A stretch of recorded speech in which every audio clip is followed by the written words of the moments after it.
Stillman. Hello, we are here with Tumult champion, Greek Tumult champion, VizdoAQ. Yes, should I say something? Yes, do you want to say anything about yourself? No, not really. It's okay. So, would you like to show us your list? Yes, What did you talk with? The Tumult Championship, I chose to play Treyst. I'm not exactly an action player, but this is what I chose. Can we cut because there is a car behind us? Fucking trash. Για παταπούς. Τι γίνεται? Γιατί να κάνω? I'm not really an action player, Yes. but I chose to play Treyst. I practiced it for like 2 weeks before the tournament. The list is pretty much based on the list that topped in the VCQ in Lille. I changed a bit because the meta has changed since then. Afanas is not so relevant. So Why is Afanas not relevant? because he was nerfed to death. Okay. So let's start with a list. Let's start with the wardrobes. I have 3 Sub-Sniffer and 3 Amelia Earhart.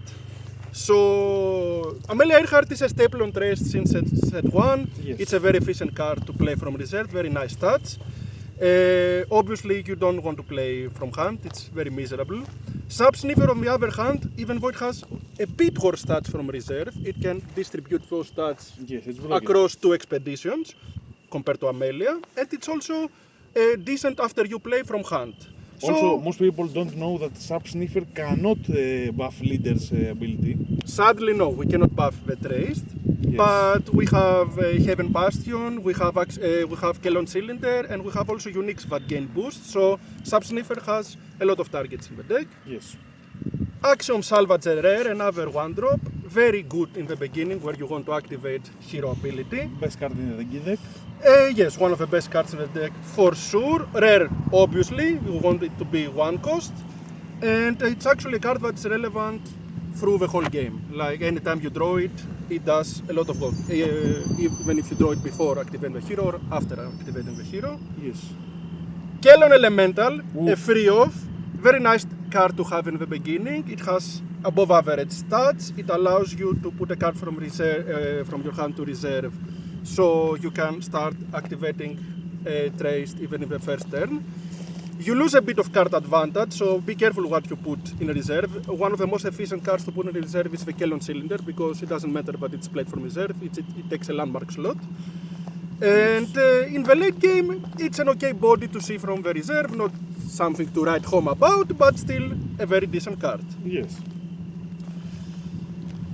3 Grams, 2 common, 1 rare, and the rare as you see I have a Tumult Champion one, which I earned by topping in this tournament.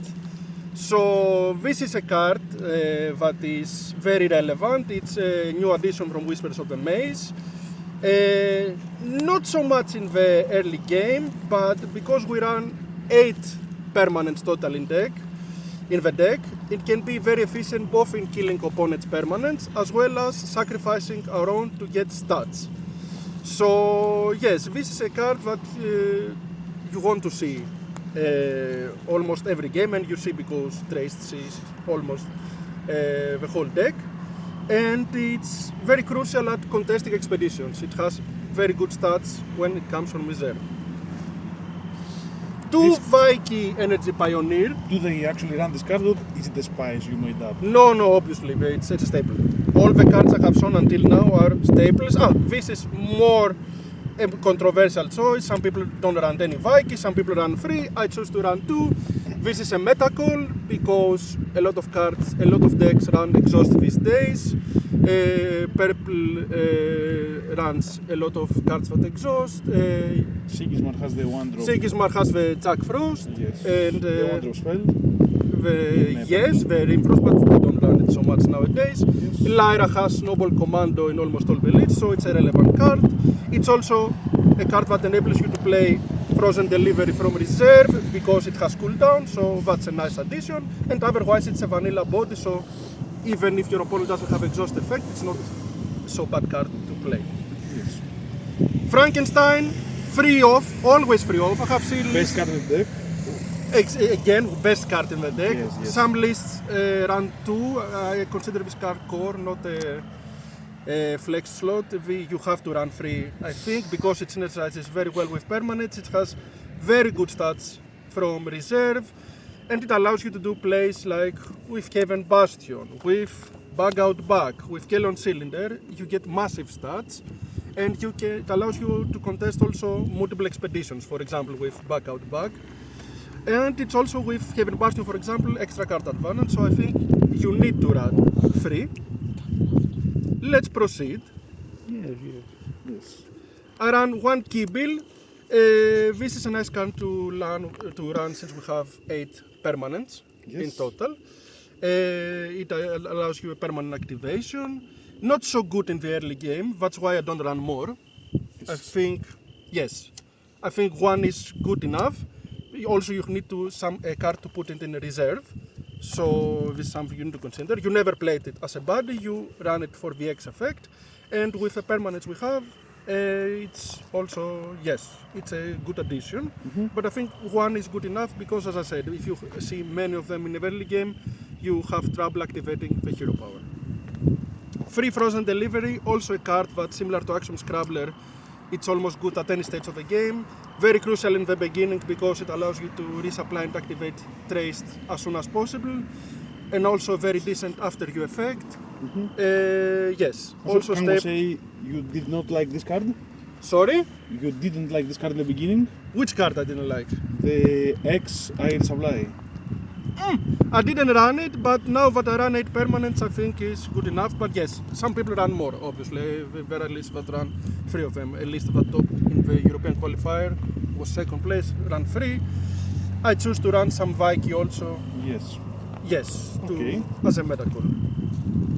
Because I think, also Basira. We forgot to mention Basira. But Clute is a very relevant card in order to run Viking.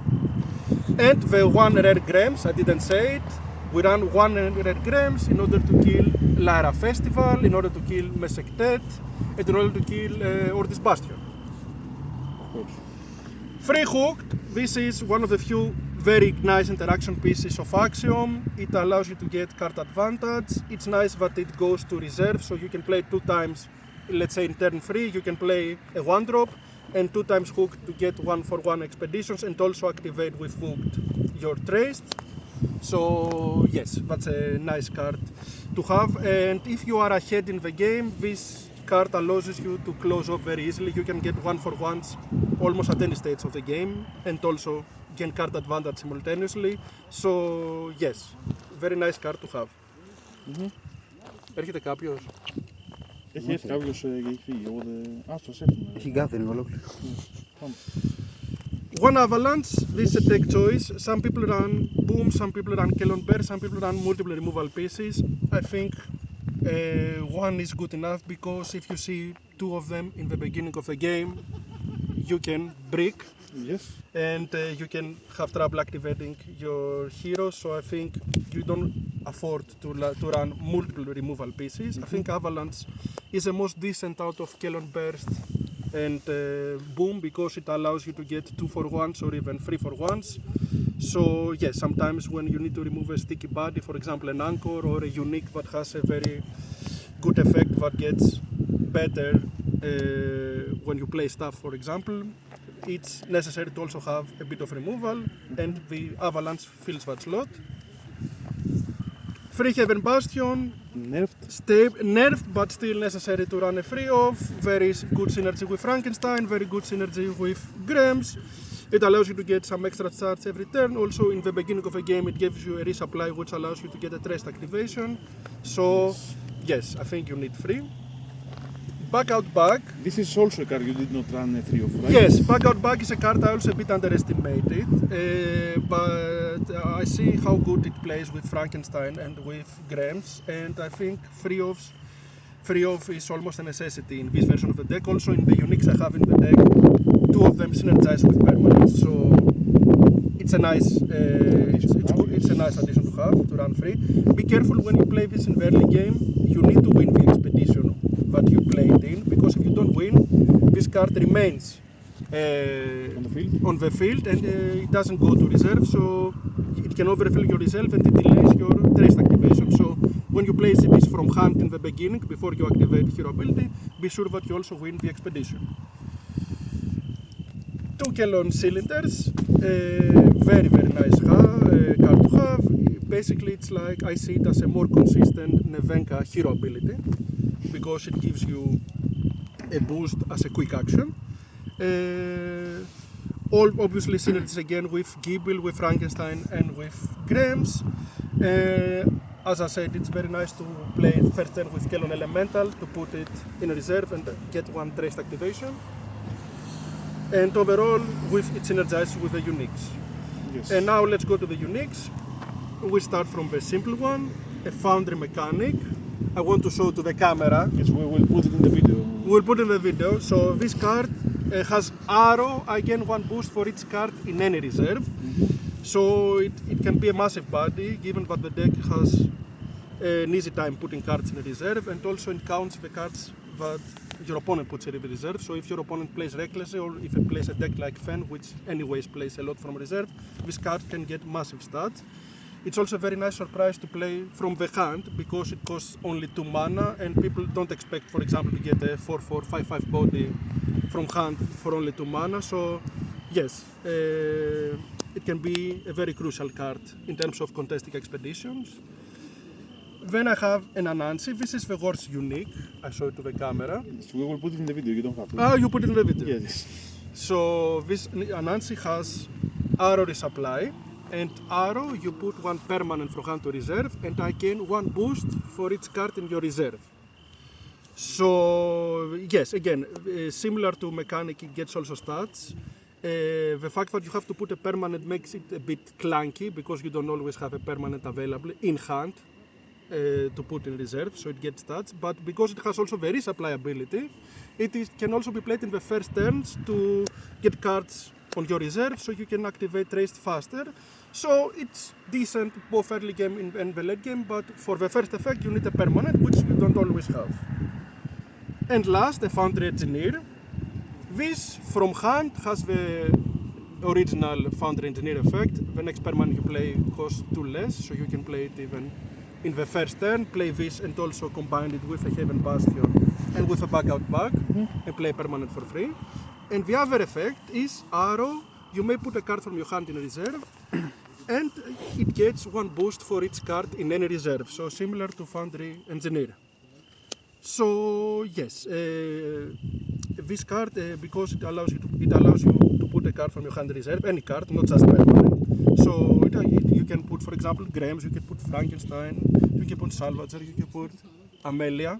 So you have many options, and it gets massive stats. So it can, similar to Foundry Engineer, surprise your opponent with contesting an expedition that your opponent wouldn't expect. So yes, this is my deck. I don't know if you want to talk about my matchups. Yes, would you like to? Just what you played against, because we don't have a lot of time. Yes, exactly. So yes, first round I played against Deia. My opponent stopped having anchor uniques after a while, so they couldn't anchor their board, and even though we went 1 for 1 in the first turns, after a while they didn't have more anchor effects, so 1 turn they had to again re-anchor their board, and this is a turn where I could outpass them in stats and close out the game. That's the first game. The second game I played against a Treyst Mirror. I had the Foundry Engineer, which allowed me to get an advantage early game by playing in the first turn a permanent, and by also putting cards from hand in reserve, so I managed to activate my Treyst faster, and because I had a small lead, I managed to maintain that lead until the end of the game and win. Third game, I played against a Fen. My opponent didn't draw so well, they put 2 magical training in mana, which you need in order to after you, so I managed to out after you them, and get a progress on the expeditions. And fourth game I played against Sigismar. I had a bit of a rough start. My opponent managed to get a significant advantage in expeditions, but in later turns I managed to catch up. But the problem was that in the end of the game, where we were both 1 expedition away from finishing, my opponent did a very good turn by after-viewing me, so I had to play Grams first, and he had the information on the Grams, and when he played the Sandman, he could after you me and play in Sandman and get the 1-for-1. So, no, sorry, get a 1-for-0, I think, and finish off the game. And the last game I played against Kojo. I didn't draw so well. Actually this game I didn't know what went on because my opponent had also a regular Kojo start, but because they had very relevant expeditions for their Mighty Djinn, I couldn't contest their Mighty Djinn very easily. So it was actually a snowball. In the end of the game I was 4 expeditions behind. Yes, maybe I did also some mistakes that game, I'm not sure, but yes, it was a very rough game. So 3-2 I finished the Swiss part, not very convincing for the winner of the Tumult champion. But I went to poo in the toilet to get the bad spirits away and get better luck in the next rounds, which I did because in the top cut I played first round against a Sigismar and I was actually very lucky. I didn't have any business winning my game in the top 8. My opponent drew his uniques, he had his Jack Frost, so he had all tools necessary. Meanwhile, I was running out of cards at some point because I was forced to play Grems in order to contest expeditions and kill my permanents. But because I had a lucky turn where my opponent didn't have a body in his hand for 2 mana and he had to pass, that gave me the advantage in the next rounds because in that turn I set up my permanents. So in the later turns I had more impactful plays than he did, so I won. Semi-final I played against the Sigismar I lost to in the Swiss. I had again a good start, I managed to activate Treyst quite early and yes, actually when you get your hero power going quite early and you have also the stats later on and the permanents and your opponent doesn't have that impactful plays, yes, the Treyst can snowball, so I managed to win that game. And in the final I played Kojo. The Kojo I played had a below average start, I would say. I had a good start again. I managed by turn 3 or so to activate my Treyst ability. And after that, yeah, I managed to get in the first turn 1-for-1, and later on my opponent didn't have a lot of card advantage. Because of it I managed to have more cards, and I won pretty convincingly actually. And I managed to win the Tumult Championship with Treyst. So, would you like to show us the playmat you won? Yes. This is a playmat I have. Nice. And it has the hunger. Hunger can be devastating for Treyst, be careful guys, but here hunger now is a friend. Okay. Thanks a lot. I would like to thank everyone, thank my team Cafe Altered,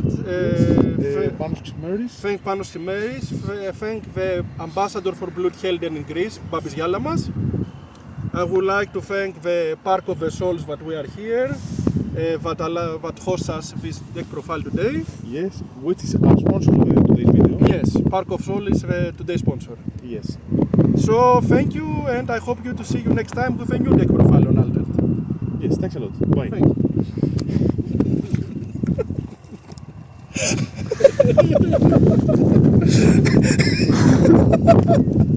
Κάτσε.